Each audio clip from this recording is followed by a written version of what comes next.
That's right. I knew you felt that we'd gone too long without talking about injuries. So don't worry, for all of you desperate to get a little bit of a fix, today is the answer. This is today's Arsenal News Show.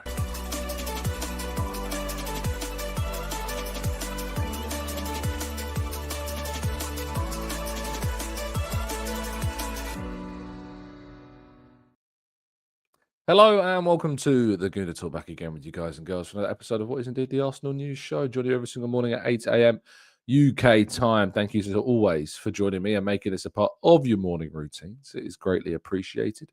Hope you're doing good. Hope you're doing well. Thank you so much as always for listening, and I hope you've had a good week so far. It's Thursday, which means it's very much nearly the end of the week.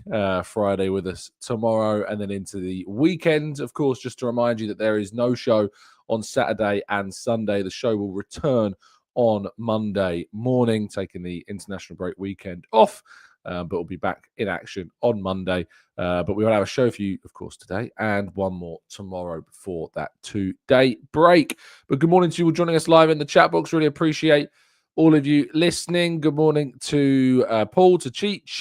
Good morning to Matt G and Paul and Steve and Black Shine. We've got Wilson, Ara, Silky and Norris and Jamil and Brad. We've got Steve and Carl and Freddie and Mike and Natty, Tom and Tabani. John, thank you to all of you for listening. Greatly appreciate you all being here. And let's not waste any more time, shall we? Make sure you drop a like on the video, subscribe to the channel, all the usual stuff. And we'll crack straight on with things, I think, and go into today's stories, because obviously yesterday was a bit of a disappointing day in the Arsenal women's calendar. It seemed like it was heading towards quite the impressive victory, as goals from Emily Fox and Mariota Caldente had put Arsenal in command going into that second half. However, Arsenal would concede 3 goals, 2 after the 80th minute, in which they would then go on, sadly, to lose 3-2 in the UEFA Champions League group phase. Obviously, a frustrating period for Arsenal there, and it puts Arsenal having won just 1 of their 3 games. They've won 1, lost 2, and they sit 11th in the UEFA Champions League rankings and need to improve on that record, because even though they're only 3 points off of Bayern now in 6th place, it's obviously this league phase adds a level of jeopardy to it. And getting results in the league phase is much more important than it used to be. But yeah, a painful defeat indeed, and a very frustrating result that Rene Slegers will be hoping to put right as soon as feasibly possible. It's not been the ideal return to action after winning the Champions League last season. It's fair to say, and obviously that comes with a level of expectation and maybe even put something of a target on your back. But with the North London derby on Sunday, there is much more emphasis on making sure that Arsenal get a positive result going into this weekend, because they cannot afford too many more slip-ups. And not that Rene Slegers, I think, is under pressure. I don't think you can win the Champions League and then be under pressure in the next season, but there is a weight of expectation still, certainly, around the women's team after yesterday, or rather last season's victory. But hopefully that will change in the next game against Spurs, which takes place on Sunday, November 16th. Moving forwards into the men's international action, and just one bit of news to report here for you, and that is that Max Dowman has made a habit of winning penalties. I think we could all agree, from his time with both the senior team and, of course, the England youth setup. He won that penalty against Leeds earlier in the season to give Arsenal on their way to a 5-0 victory there. And he's won another penalty, this time for England's under-19s against Lithuania, as the under-19s managed to win 2-0 in their most recent fixture. So Max Dowman still impressing, an age group well above what he would obviously usually be playing at for a 15-year-old, and still impressing very much indeed. Of course, penalties, and winning penalties in particular, seem to be something of a trait of his, and he's obviously been scrutinised, I think, a little bit in the past for going down a little bit too easily in certain games, but here it was a clear and blatant pen that he won fair and square and was rightly awarded. So good positive vibes for Max Dowman during this international break. But the headline story of this last 24 hours is the news that Riccardo Calafiori is set to miss Italy's clash with Moldova because of a hip issue. that he has suffered. Now, the World Cup qualifiers for Italy ends in kind of association and is kind of intertwined, if you like, with Martin Odegaard, because Italy and Norway are in the same qualification group as one another, and as a result are hoping to get themselves into the competition for the next season. Or not, so I say next season. It would be next season, technically, I guess the end of this season, but it's obviously something which both teams are conscious of with the players of which they've got available to them. So it might be that Calafiori's position, if you like, or kind of situation, if you will, isn't too serious, and that they're deciding just that he misses this game against Moldova, of which Italy will be expected to win pretty comfortably this evening. But it is that game against Norway which will prove to be pretty considerable, very important for both nations' hopes of qualifying for the World Cup. They both currently sit in Group I, Italy on 15 points, Norway on 18 points. They've both managed to win the last 5 games, but Norway managed to get that important victory over Norway at the start of the campaign. But if that then flips the other way, of course, it could change everything in regards to Group I and the outcome of that group as well. Martin Odegaard has flown out, or is at least expected to fly out, to support his Norwegian teammates over the course of this break. He's not slowed any level of his rehabilitation and is not expected to, as a result, return to action for Arsenal any later.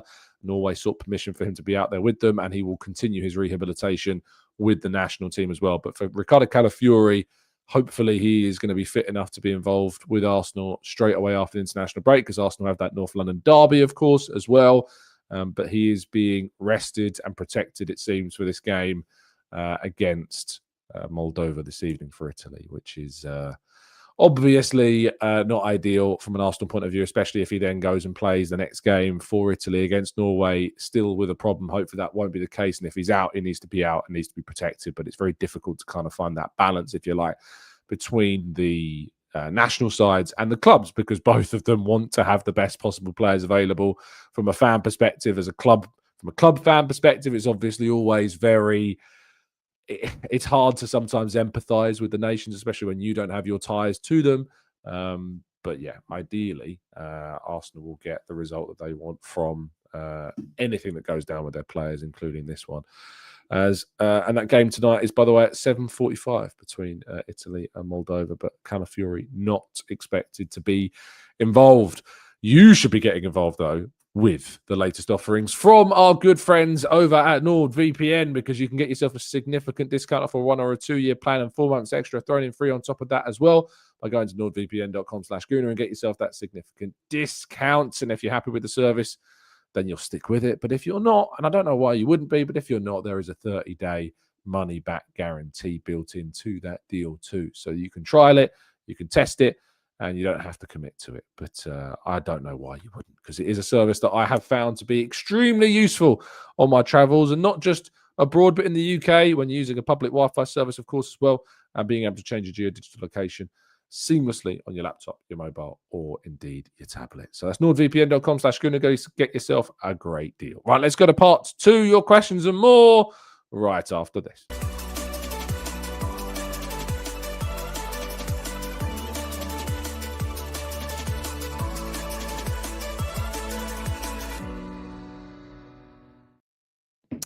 Right, this is part 2 of today's show, where we'll be jumping into the chat box as usual and getting some of your questions answered. We'll try and go through as many of them as we can.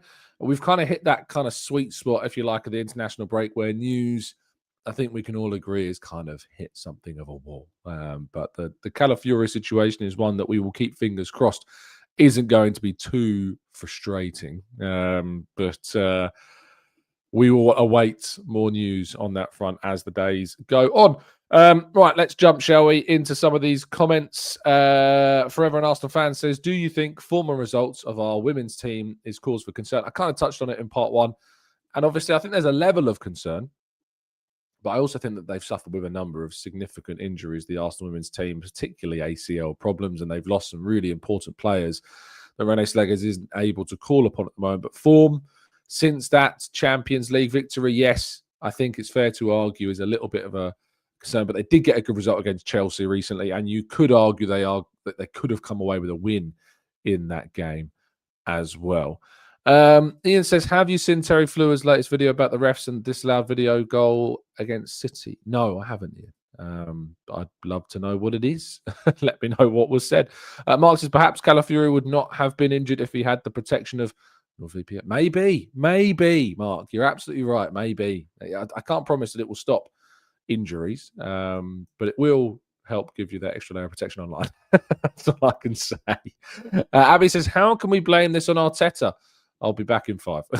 Somehow Arsenal and fans will find a way of blaming this on Mikel Arteta. Indeed.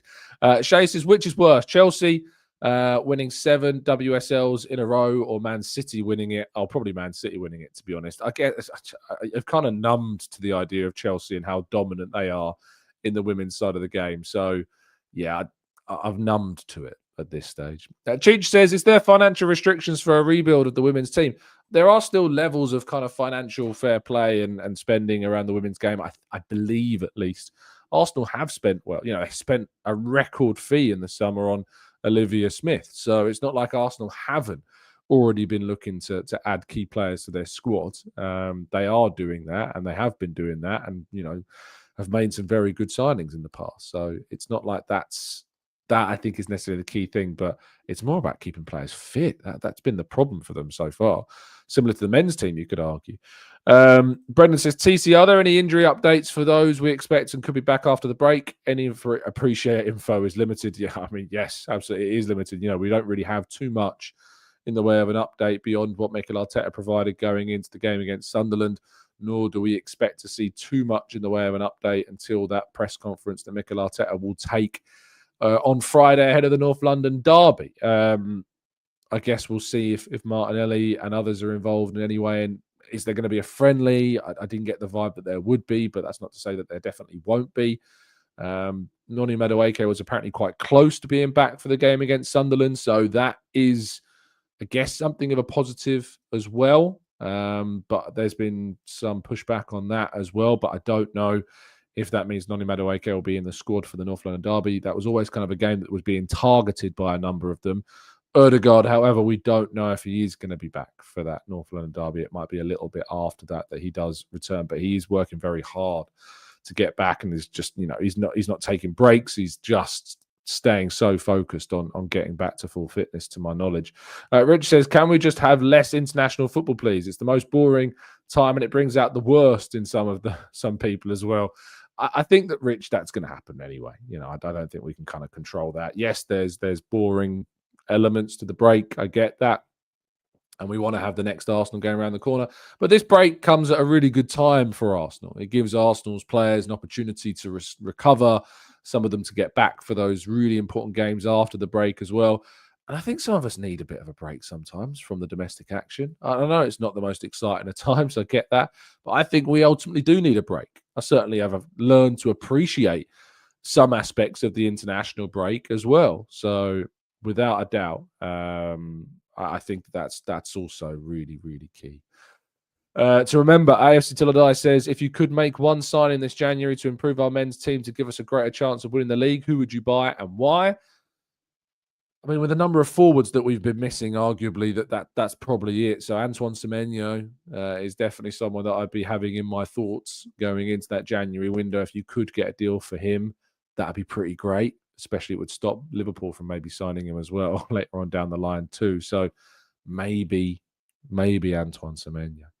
Gooner says, I thought we had it in the bag when we were 2-0 up last night, but 3-2. What the hell, Rene? What happened? Says Gooner. Yes, a lot of questions are going to be asked internally about that. Rich says, what do you think of the stories linking Miles Lewis-Skelly with a loan move? I've seen them. A loan move, it wouldn't necessarily be the worst thing in the world for him, but I don't see the need to see him go. I think there is something of a international break feel about those stories. International breaks tend to be a time where outlets need to kind of find some kind of engagement.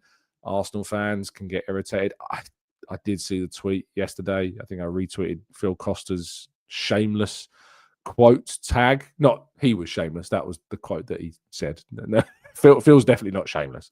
Well, he might be. I don't know. But he put a tweet out saying shameless in quoting Sky Sports' kind of graphic that showed Lewis Skelly and then the number of appearances and some of his stuff. I mean, it's just, the timing of that, and quite rightly, it was taken down because it was wildly criticised for being put up. I don't know why it was put up or who thought it was a good idea to put that up, but it rightly got the level of criticism that it deserved. Eddie says, is our academy performing badly these days as well? Look at the under-21s, under-19s. They're winless for some time. The problem with the youth football, much less so the women's side is a different kettle of fish. But when it comes to the youth team, on the men's side, it's a very different vibe.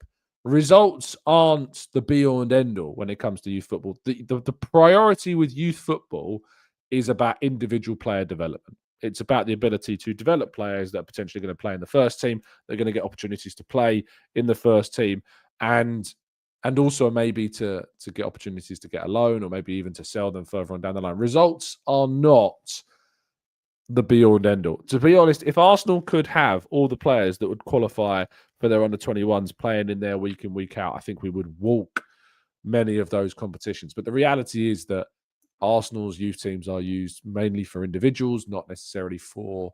Yes, you had the stylism. Yes, you had the system, the philosophy that gets integrated into those teams. But the level of the team, the results of those teams never is a priority, because it's always about the individual development of those players. Those managers are mainly kind of... Yes, there's an element of wanting to win games and to be competitive and maybe get far in the Youth Cup, as Arsenal have done in recent seasons.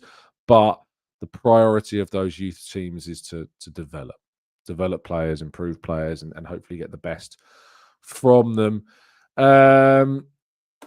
D says, what are your thoughts about Michael Oliver and that situation? I think there's a lot of discussion around Michael Oliver, of course, in the Manchester City kind of the games that he's officiated, the number of stats that are going on about red cards. And I absolutely understand why people get frustrated, but until you get some tangible evidence, these question marks over kind of investigations and stuff like that, until there's tangible evidence, that you are going down a risky pathway speaking about people in such ways. And I'm always conscious of that.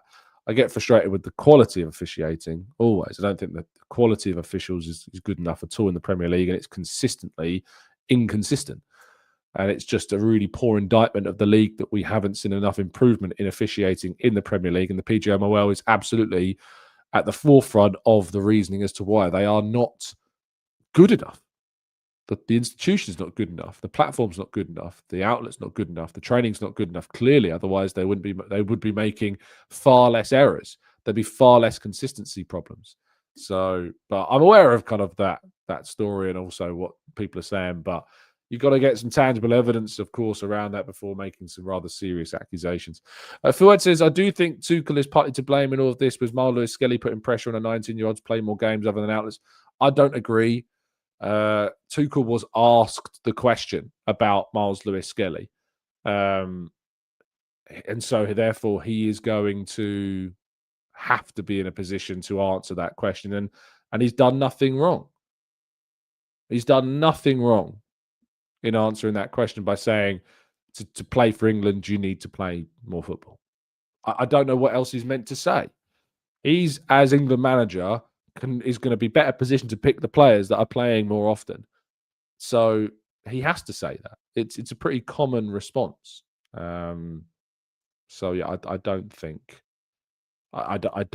he's done anything wrong by saying that he needs to play, because that's what he should be saying.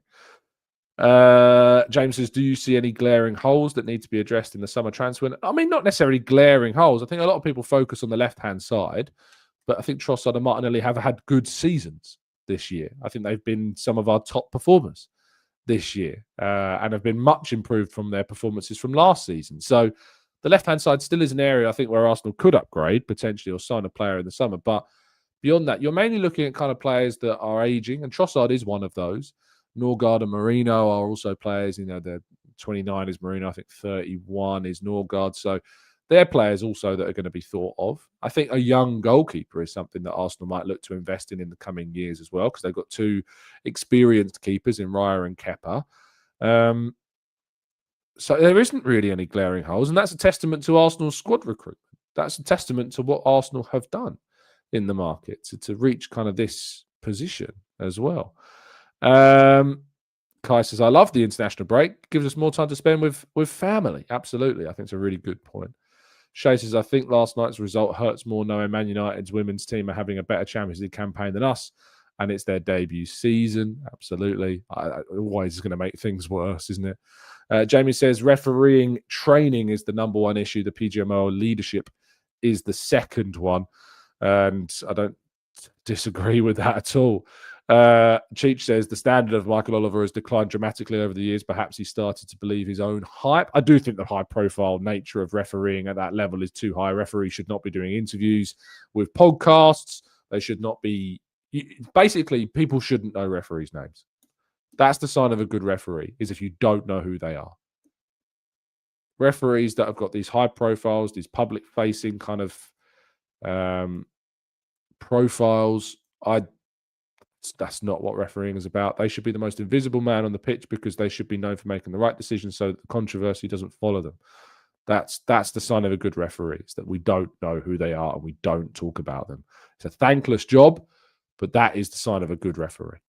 Mark says, after several days' reflection, I've got more upset about the foul given against Zubimendi at Sunderland that led to their goal. What are your thoughts, Mark? I wrote an entire article about the refereeing against Sunderland, and yeah, I'm equally as frustrated and annoyed about that decision. It was so costly and gave Zubimendi a yellow card, of course, as well. Rich says, Dowman's very two-footed. Can't he be our long-term super signing for the left? I think he's going to grow more into a central player, to be honest. I really do think that's the way forward. Roller says, Todd, would you attend Loose Cannons if you were invited? Haven't seen you in other pods recently that much like before. I've been exceptionally busy. And yes, I would. I enjoy all of the boys' content. James and Jordan and Turkish, I enjoy all of their work. So yeah, I would happily hop on with them. But I was on with Dilulu Gooner yesterday. If you want to go to DG's channel, I joined him yesterday for a chat. But otherwise, I'm really busy. Of course, the last kind of week's been absolutely hectic. Think about the whole situation in Burnley that I experienced. Then obviously going off to Prague, then, the Sunderland game. So it's been hectic, but definitely I'll be open to that. AFC Till I Die says, is there any way that we as fans and supporters of football teams can change how VAR and the PGMOL use it? I believe that it should be two independent parties. Unfortunately, very little, very, very little indeed. And that's just the reality of that kind of organization. It's really difficult to see us being able to have a real impact. Abe says, accountability and consequences and errors won't stop. Yellow and red cards need to be implemented on referees by independent committees. I always feel like accountability needs to be higher, for poor performances. And there are referees that get games taken off them and suspended and so on and so forth. But I think we can agree that the level of scrutiny is still not high enough and the accountability is not high enough. Otherwise, these errors would not be made as consistently as they are so often in the game. But a VAR being headed up by a third party, I absolutely think is a potential way forwards. Darbas says, if offers were to come in for Miles Lewis-Skelly and Ethan in January, how much would it take you to tempt you to sell them? Wouldn't sell either personally, just hypothetically. Yeah, I wouldn't sell either of them either. It would have to be silly money. Absolutely silly money to me to consider selling either of them, particularly Miles Lewis-Skelly. I think Miles Lewis-Skelly is the bigger talent of the two. And I just think that that'd be very hard to think of an amount of money that I'd feel comfortable parting with for either of them that realistically would happen. Daniel says, if Dowman was to become more central, would we even need Ethan? Well, this is the thing, isn't it? So I'm saying I think Miles Lewis-Skelly has arguably got kind of an element of an edge than over Nwaneri. So very difficult to know. And it says, Tom, when is the live show next year? Still not yet organised. I'm still I really want to do it on a Saturday at the moment, and I need to kind of work out whether or not that's going to be feasible. So I've not yet being able to organise it. I have the fallback option of still being able to do it on a weekday, but I know that can make it really difficult for people to attend. And a lot of people have missed out on previous live shows because they've not been able to come on a weekday because they've got work the next day or they're traveling from somewhere else. So I really want to do it either on a Friday night at the very minimum, but ideally a Saturday, and finding a venue for a Saturday night is kind of tricky. So I love our venue that we've been hosting them at, the Old Queen's Head. It's been a great venue for us, and I've been very thankful to them. But obviously they have a lot of business on a Saturday night, so we can't host it on a Saturday there, unfortunately. But as soon as I have more information, there are wheels in motion. It's not something I've forgotten about. In fact, I had a phone call about it yesterday. So it's not yet finalized. It might be in the new year that actually we launch tickets and we do it towards the end of the season, which would be quite nice in some ways, I think, because if we could do it towards the end of the season, then maybe we're celebrating something rather special. So maybe it pays to delay it to the end of the season, especially if it looks like then we might be getting ourselves some history. Daniel says, what's your early team to face Spurs? I don't think too surprising. Be Raya, Timber, Saliba, Gabriel, Calafiori, Zubimendi, Rice, Eza, the 10, Saka, Trossard, Gyökeres. I think Gyökeres hopefully will be back after the break. Lizan says, from injured players, who's back training this week? And hopefully Madueke, fingers crossed, we're back in training. Other than that, not really sure. Ryan says, Tom, I have a mate visiting London soon. What's your favourite Arsenal pub? Can you wear an Arsenal kit in there? I mean, obviously, I have a couple of pubs. Now, people, when they ask me about pubs, I often say, if you're coming and you don't tend to go to games, you need to go to the Tonington, you need to go to the 12 Pins. They're the ones where you're going to get the best atmospheres. I have other pubs, but I don't tend to talk about them publicly because if the more they get, and obviously it sounds, trust me, they get enough business. It's not like, I'm starving them of business, but there is an element of wanting to keep kind of the ones that you like a little bit closer to your chest, because you don't want those pubs to kind of become in some ways the tourist traps that some of the others can. And I hope that makes sense. But yeah, I mean, you have to visit the Tollington, you have to visit the 12 Pins for me. But there are other really nice pubs in the area, particularly around Finsbury Park, where the 12 Pins is. There's a couple of really good pubs. You can find them on Google Maps in that area as well. So it's always worth doing a little bit more digging. But I tend to keep the ones that or not even the ones, it's kind of just one that I really enjoy more than others to myself. James says, how much influence would Edu have as head of global affairs in Dyche's appointment at Nottingham Forest? I'm sure he would have had plenty of influence in that decision. Obviously, Marinakis is the be-all and end-all, but I imagine Edu would have had plenty of say in that choice. Mark says, the inconsistency is what chaps me? Chaps me. I've not ever heard that phrase before. The accidental elbow into Mourinho is just going for the ball. Saliba going head-to-head for the ball and getting a penalty. Can anyone explain that inconsistency? No one can. No one can explain it. Jamie says, make your live show last week in March. It'll be England. Yeah, that is the other option. That's the international break. That I could do it. But hopefully I can organise something for the end of the season as well. That'd be quite cool. Ian says, Terry also looked at the Ballard elbow on Marino not being given as a penalty. Saliba punished for something similar against Brighton. Samuel says, Tom, do we have a youth women's team? Yes, we do. That's why Katie Reid obviously came through and has made that step up to the women's senior team. And now she's unfortunately suffered a really big injury, which absolutely sucks for her. Cheech says, in a dream world, all of our favourite podcasters like you, Arsenal Vision, Arsenal and Charles, have an event all together. Well, I mean, the Arsenal Vision event is just... I mean, that is the standard. You can't really beat that. So it would be obviously absolute honour ever to join those guys. But an Arsenal podcast festival, that'd be pretty cool. If that was ever something that could potentially be organised, was like a weekend of Arsenal fandom where you had like different events going, like the Edinburgh Festival, but like Arsenal podcast festival. That would be pretty cool, where you had kind of like an expo of Arsenal content creators. That would be pretty good. Although, could cause a lot of arguments between fans of rival, different points of view on some very volatile topics. But it would be a pretty cool idea. let's go to Paul says, are there any gaps in the squad that need plugging in the summer again? I don't see any glaring holes. I really don't see any glaring holes at all. Darba says, darn tourists, Australian Gooner. It's not about, it's the whole point. Like the Tollington and the 12 Pins are probably the two most attended pubs that I can think of really in the Emirates area, if you like. There's other pubs on the Holloway Road as well that's certainly worth attending, but they're the kind of two that always stand out to me as being kind of the busiest on a match day. And just by the nature of them, that leads them to being somewhat of a tourist trap. But it's not it's not me being derogatory towards tourists, because I don't even like that phrase anyway. To me, it's like it's purely just in the phrase being kind of the purest sense of the word, just being people that are traveling in for the weekend watching Arsenal.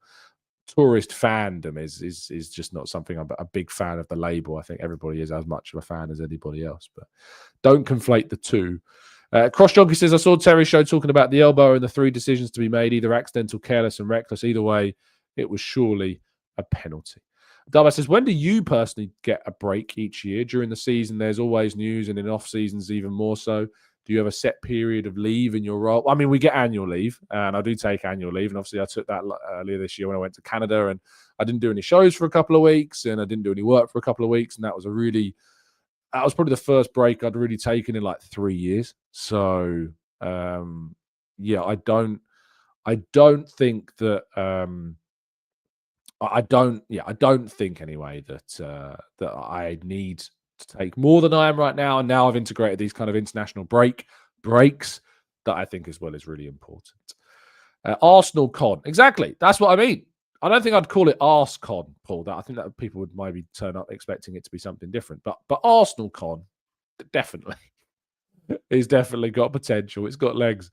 Chadwin says, let's hope this is tactical in order to prep for those next run of games coming up. We need everyone, even the ball boys, on it this end of season. Cheech says, regarding Arthur's question in rugby, the coaches and captains get to speak to the referee before, and it works better. There's definitely things that Arsenal can learn from others, without a doubt. Ross says Goon Fest. My goodness me. Again, I don't think that's going to be the right name for it.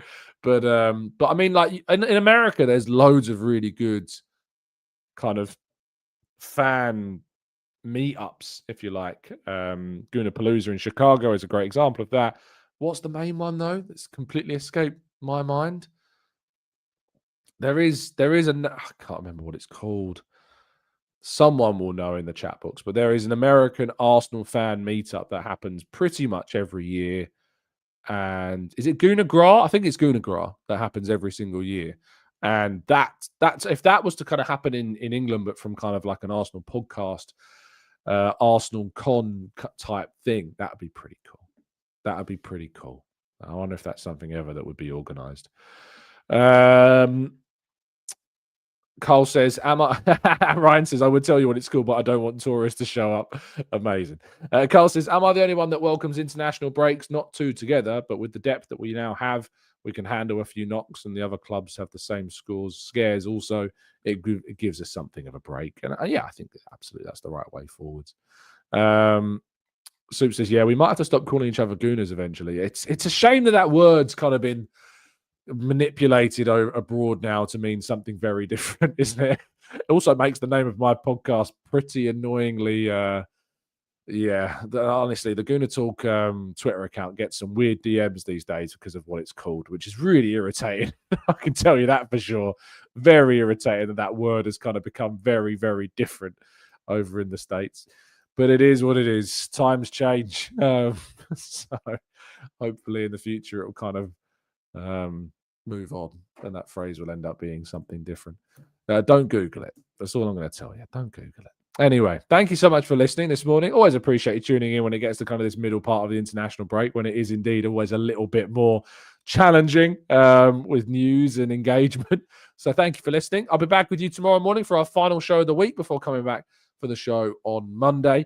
Let us know any of your thoughts, of course, on anything that we've discussed today in the comment section down below. Give us your thoughts about the Calafiori situation and the women's team and their disappointing defeat, and maybe on your thoughts about an Arsenal podcast meetup event that could be organised for the future. Who knows? Maybe that's something that will happen here in the UK at some stage. It would be pretty cool to have that. Anyway, stay safe, stay well, stay happy and respectful. And as always, up the Arsenal.